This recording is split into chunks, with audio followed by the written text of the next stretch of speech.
અવિદ્યા પૂતનાનો નાશ થયો છે. ભગવાન શ્રી કૃષ્ણે સૌથી પહેલા વહેલા પૂતનાનો ઉદ્ધાર કર્યો. રામાયણમાં ભગવાન રામ સૌથી પહેલા તાડકાનો ઉદ્ધાર કરે છે. રામાયણમાં તાડકા દુર્વાસનાનું પ્રતીક છે, ભાગવતમાં પૂતના અવિદ્યાનું પ્રતીક છે. રામ અને કૃષ્ણે બંને રાક્ષસને પહેલા નહીં, પહેલા રાક્ષસીને મારી, રાક્ષસોને જન્મ આપનાર તત્વને પહેલા ખતમ કર્યું, જેથી કરી બીજા રાક્ષસો પેદા ન થાય. આસુરી વૃત્તિને જન્મ આપનારું તત્વ એ અવિદ્યા છે. પહેલા અવિદ્યાને સમાપ્ત કરવાની. એટલા માટે છોકરાઓ થોડાક મોટા થાય એટલે આપણે નિશાળે મોકલીએ. દેવી સરસ્વતી પાસે મોકલીએ છીએ. બાળક અજ્ઞાની છે. એ જો અજ્ઞાની રહેશે તો અનેક પ્રકારે એને નુકસાન થશે.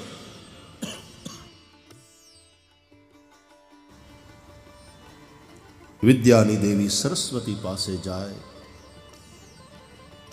વિદ્યાની ઉપાસના કરે, અવિદ્યાનો નાશ થાય. ભગવાન તો સ્વયં જ્ઞાન સ્વરૂપ છે. પ્રજ્ઞાનમ બ્રહ્મ એવું વેદો કહે છે.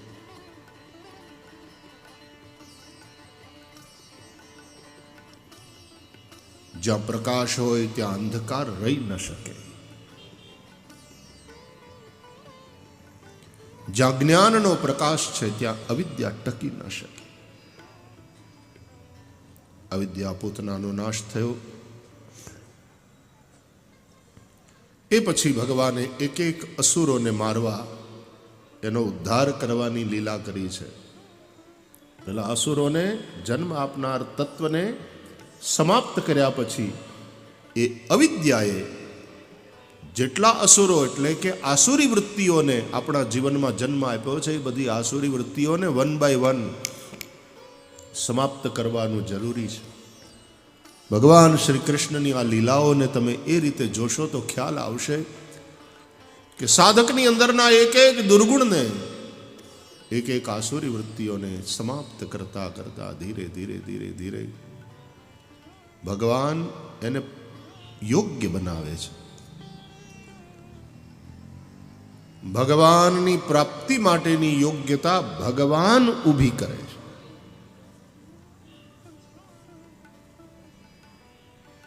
ભગવાન માતા છે, ભગવાન પિતા છે, ભગવાન ગુરુ છે. મા બાપ અને ગુરુ જેમ બાળકને યોગ્ય બનાવે છે, ભગવાન યોગ્ય બનાવે છે. અંગીકાર કરવાને યોગ્ય.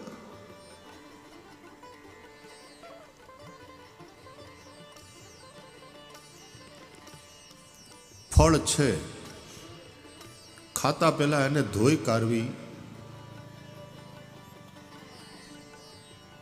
પછી એને સુધારી, પછી જમરૂખ હોય કે સફરજન હોય, પછી એને પ્લેટમાં સજાવી, એના ઉપર થોડું મીઠું, થોડા મરી.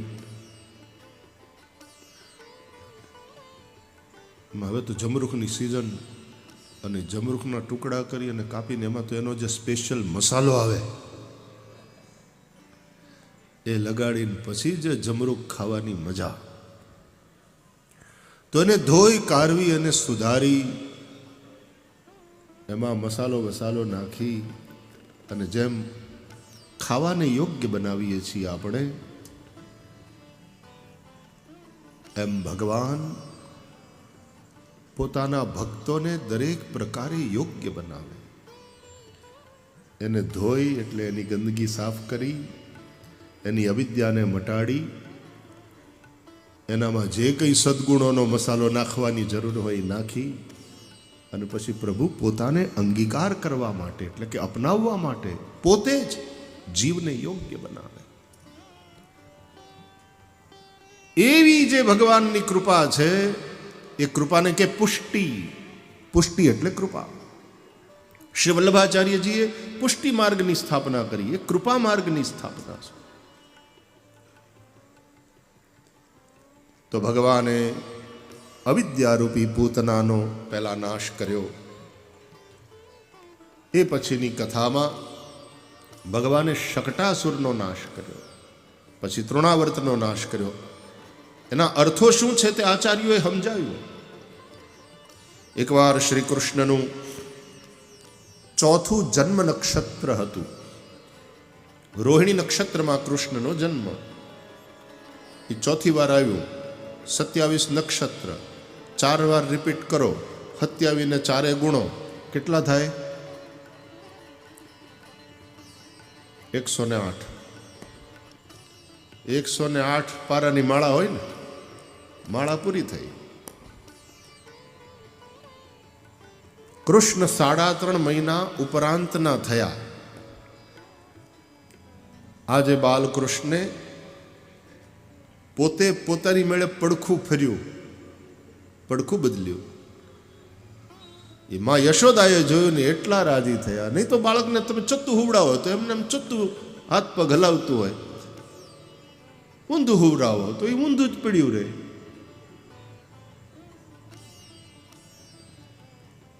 પણ પછી પોતાની મેળે ધીમેથી પડખું બદલતા શીખે. આ ધીમે ધીમે થતી પ્રગતિ છે.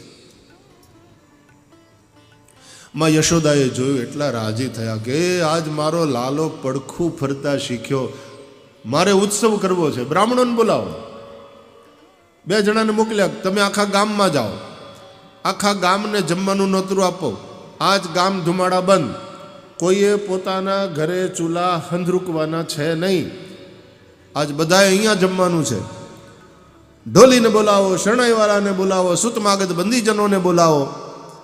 મોટે પાયે ઉત્સવ. યશોદાને ત્યાં જ્યારથી લાલો થયો ત્યારથી માં યશોદાને તો ઉત્સવ મનાવવા માટે કોઈને કોઈ બાનું જોઈએ. આજે એનો લાલો પડખું ફરતા શીખ્યો એટલે બાનું મળ્યું, ઉત્સવ. અને ભગવાને જેને ખૂબ આપ્યું હોય એને તો કાંઈ ઉત્સવના બજેટની કોઈ ચિંતા હોતી નથી. એને તો ઉત્સવ માટેના બાના જોઈએ. હાલો સમયો કરીએ, હાલો પંચામૃત મહોત્સવ કરીએ, બધા ભેગા મળીને. એ ભેગું કરીને ખાવાને બદલે ભેગા થઈને ખાઓ, એની મજા છે. આ સમયા છે, આ ઉત્સવ છે, એ ભેગા થઈને આનંદ કરવાનો અવસર છે. મનુષ્ય સામાજિક પ્રાણી છે. આપણે બધા જ ભેગા થઈને આનંદ કરીએ. સહના ભવતુ સહનૌ ભુનક્તુ સહવીર્યમ કરવાવહૈ તેજસ્વિનાવધીતમસ્તુ મા વિદ્વિષાવહૈ. આજે પંચસૂત્રી છે, એ જીવનમાં અપનાવશું તો વ્યક્તિના, પરિવારના અને સમાજના જીવનમાં શાંતિની સ્થાપના થશે. આપણે બધા નિશાળમાં પ્રાર્થના શીખ્યા એટલે બધાને ખબર જ હશે. ચાલો એકવાર બોલીએ. ઓમ સહનાવવતુ સહનૌ ભુનક્તુ સહવીર્યમ કરવાવહૈ તેજસ્વિનાવધીતમસ્તુ મા વિદ્વિષાવહૈ. ઓમ શાંતિ શાંતિ શાંતિ.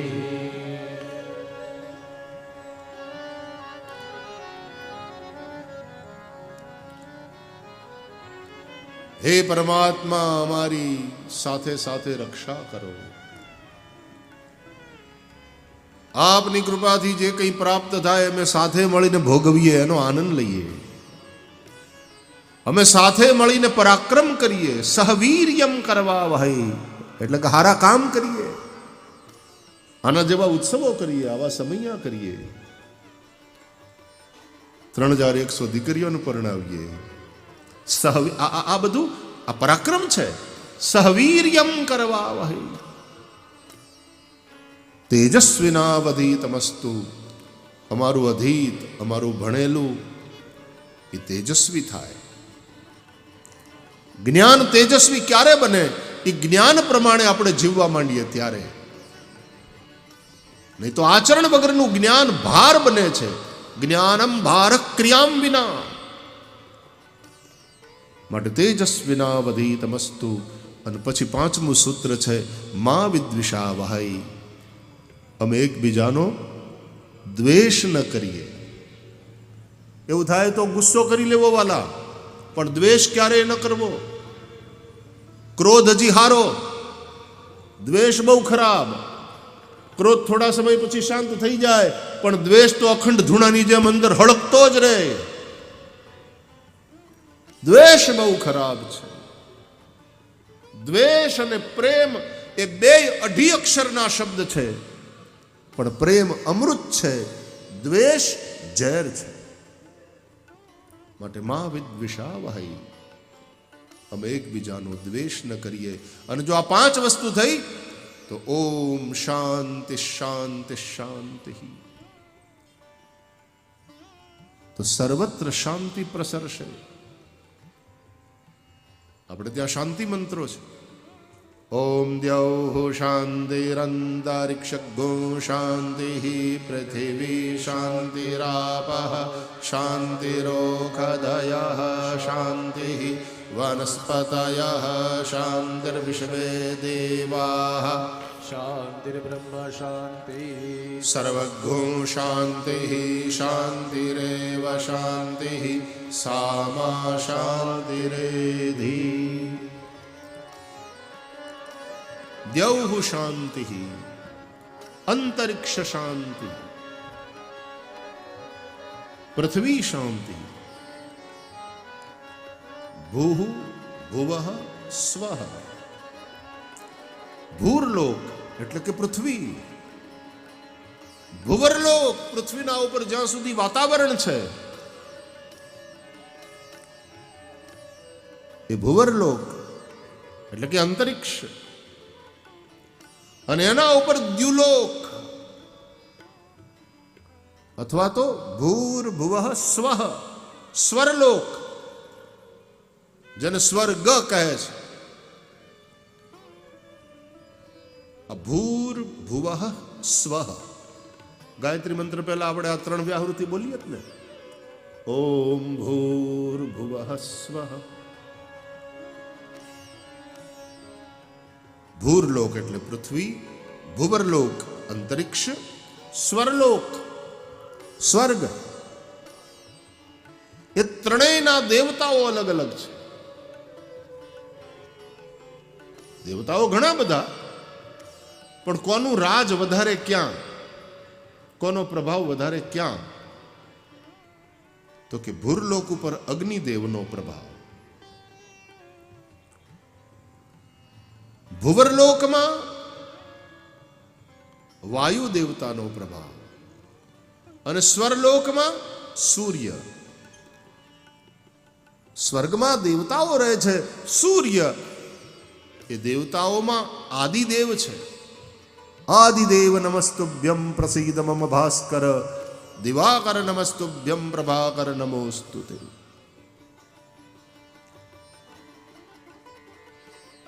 ભૂર્ભુવઃ સ્વઃ, અગ્નિ વાયુ સૂર્યા દેવતા. આપણા શાસ્ત્રોમાં આ બધું સ્પષ્ટ સમજાયું છે ઋષિઓએ. તો પૃથ્વીના દેવ અગ્નિદેવ છે,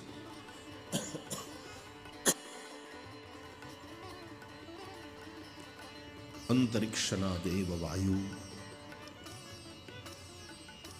સ્વરલોકના દ્યુલોકના દેવ સૂર્યનારાયણ. આ ત્રણના ઉપર બીજા ચાર લોક છે. મહરલોક, જનલોક, તપોલોક, સત્યલોક.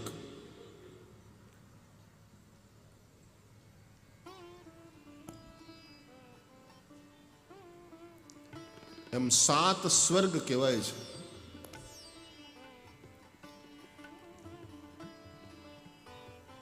પૃથ્વી છે ને એ સ્વર્ગનો ભોંયતળિયા વાળો માળ છે. 7 માળનું બિલ્ડિંગ હોય એટલે ગ્રાઉન્ડ +6, તો એમાં ભોંયતળિયા પણ કેટલાક ફ્લેટ હોય ને. એમ પૃથ્વી છે ને ભૂલોક એટલે ભોંયતળિયું, ભુવરલોક એટલે પહેલો માળ,